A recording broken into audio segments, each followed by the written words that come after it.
Jordan, Ethiopia, Oman সফরে প্রধানমন্ত্রী Narendra Modi 15ই December জর্ডনের আম্মানে পৌঁছান। এরপরে রাজা আবদুল্লাহ দ্বিতীয়র সঙ্গে বৈঠকে অংশ নেন। ভারত জর্ডনের তৃতীয় বৃহত্তম বাণিজ্য পার্টনার বলে উল্লেখ করেন মোদী।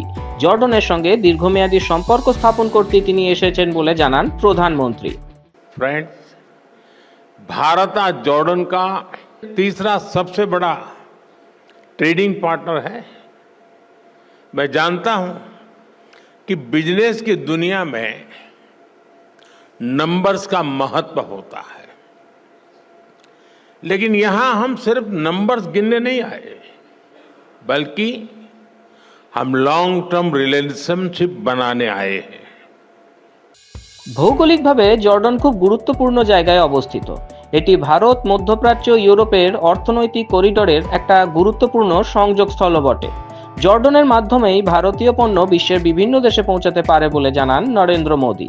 এই সুযোগ যেন কোনো ভারতীয় কোম্পানি না ছাড়ে সে কথাও বলেন প্রধানমন্ত্রী। योर मैजेस्टी, आपकी लीडरशिप में जॉर्डन एक ऐसा ब्रिज बना है जो अलग अलग रीजन्स के बीच सहयोग और तालमेल बिठाने में बहुत मदद कर रहा है। कल हमारी मुलाकात में आपने बताया कैसे भारतीय कंपनीज जॉर्डन के मार्ग से यूएसए, कनाडा और अन्य देशों की मार्केट तक पहुंच सकती है। मैं यहां आई भारतीय कंपनियों से इन अवसरों का पूरा लाभ उठाने का अनुरोध करूंगा। জর্ডনের রাজা আবদুল্লাহ মোদির এই সফরকে দুই দেশের দীর্ঘদিনের বন্ধুত্ব, সম্মান ও ফলপ্রসূ সহযোগিতার চিহ্ন হিসেবে বর্ণনা করেন। এখানে বিশেষভাবে উল্লেখ্য যে জর্ডনের বর্তমান রাজবংশ নবী হযরত মুহাম্মদের সরাসরি বংশধর হিসেবে ইসলামিক দুনিয়াতে স্বীকৃত। সেই দেশের বর্তমান রাজপুত্র যুবরাজ হুসেন বিন আবদুল্লাহ প্রধানমন্ত্রী নরেন্দ্র মোদীকে নিয়ে গেলেন নিজে গাড়ি চালিয়ে। এখান থেকেই আমরা বুঝতে পারি বৃহত্তর ইসলামিক দুনিয়াতেও যশস্বী প্রধানমন্ত্রী মোদীর গ্রহণযোগ্যতা ঠিক কতটা। অর্থনৈতিক দিক থেকে জর্ডন খুব প্রভাবশালী নয়, কিন্তু ভারতের জন্য গুরুত্বপূর্ণ। বিদেশ দফতরের তথ্য বলছে ভারত ও জর্ডনের মধ্যে বাণিজ্যের পরিমাণ $2.8 বিলিয়ন।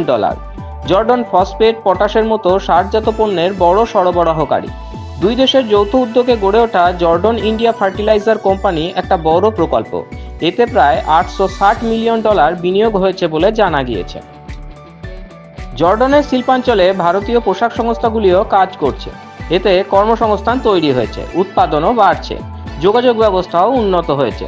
জর্ডন ই ভিসা ও ভিসা অন অ্যারাইভালের সুবিধা দিচ্ছে। রয়্যাল জর্ডিয়ান এয়ারলাইন্স আম্মান ও মুম্বাইয়ের মধ্যে সরাসরি বিমান চালু করেছে। দিল্লির সঙ্গেও বিমান পরিষেবা বাড়ানোর পরিকল্পনা রয়েছে। এগুলি ছোট বিষয় মনে হলেও কূটনীতির ক্ষেত্রে খুবই গুরুত্বপূর্ণ। এতে ব্যবসা, পর্যটন ও পড়াশোনার জন্য দুই দেশের যোগাযোগ বাড়ে।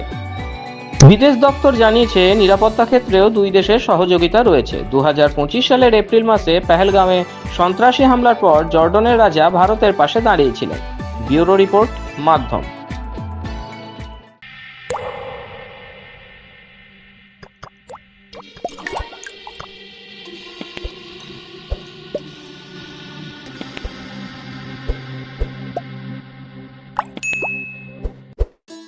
उत्तर प्रदेश के मुख्यमंत्री योगी आदित्यनाथ के नेतृत्व में आज उत्तर प्रदेश में गौमाता न केवल सुरक्षित है, बल्कि प्रदेश की अर्थव्यवस्था को नई ताकत दे रही हैं।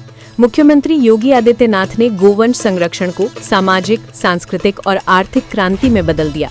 प्रधानमंत्री नरेंद्र मोदी के विजन और योगी सरकार की कार्य योजना से 2 जनवरी 2019 को देश की पहली निराश्रित गोवंश संरक्षण नीति उत्तर प्रदेश में लागू हुई। अगर कोई किसान 4 गोवंश रखता है तो 4 गोवंश के लिए 6,000 रुपए महीना हम उनको देते हैं। आम के आम और गुठली के भी दाम, यानी गौ माता की सेवा का पुण्य भी पाओ और सरकार का अनुदान भी पाओ। आज प्रदेश में 7,717 गौशालाओं में 12,52,000 गोवंश संरक्षित हैं। 520 मोबाइल वेटनरी यूनिट्स, 2,200 से अधिक प्राथमिक पशु चिकित्सालय और 2,575 पशु सेवा केंद्र दिन रात सक्रिय हैं। ग्राम स्तर पर जैविक खेती को बढ़ावा मिल रहा है। प्रतिदिन 5,500 टन गोबर से वर्मी कंपोस्ट, गोकास्ट, धूप बत्ती, जीवामृत, घनामृत जैसे उत्पाद बन रहे हैं, जिनमें महिला समूहों की सक्रिय भागीदारी ने लाखों महिलाओं को आत्मनिर्भर बनाया है। स्वदेशी नस्लों के संरक्षण और 3,08,000 निःशुल्क कृत्रिम गर्भाधान से दुग्ध उत्पादन में ऐतिहासिक वृद्धि हुई है।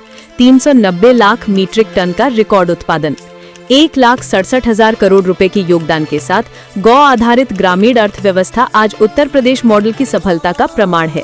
एक ऐसा मॉडल जो आत्मनिर्भर गांव और समृद्ध भारत का सपना साकार कर रहा है। मुख्यमंत्री सहभागिता योजना तथा पोषण मिशन अंतर्गत 1,14,089 लाभार्थियों को 1,69,024 गोवंश सुपुर्दगी में दिए गए हैं। मेरा नाम गोरखनाथ यादव, ग्राम जौकाबाद, पोस्ट कुलहन, जिला जौनपुर, उत्तर प्रदेश का रहने वाला हूँ। उत्तर प्रदेश सरकार द्वारा हमें 70,000 रुपये गौशाला बनाने के लिए मिला, जिसमें हमने 27/10 का गौशाला बनवाया। गोमाता संरक्षण के इस मॉडल से उत्तर प्रदेश में सभी तरह के कार्यक्रम तथा योजनाएं बनाई गई हैं, जिससे राज्य के साथ साथ देश का भी विकास हो रहा है। गोमाता का आशीर्वाद, विकसित उत्तर प्रदेश, विकसित भारत।